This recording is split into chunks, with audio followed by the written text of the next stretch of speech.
How to fix an unexpected error occurred in Splitgate 2. This error most often indicates server-side downtime or maintenance, not a problem with your own PC and game.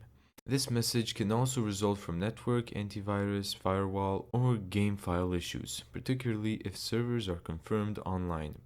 So the first thing that you're going to need to do is check server status.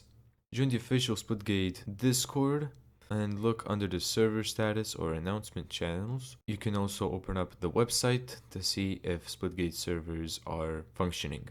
If they're not, you can restart your computer and router to eliminate temporary glitches. You can verify game file integrity via Steam or Epic. You can reinstall the game if verification fails or weird issues persist. And you can try running Splitgate as an administrator. So right click on the executable, go to Properties, Compatibility, and check Run this program as an administrator.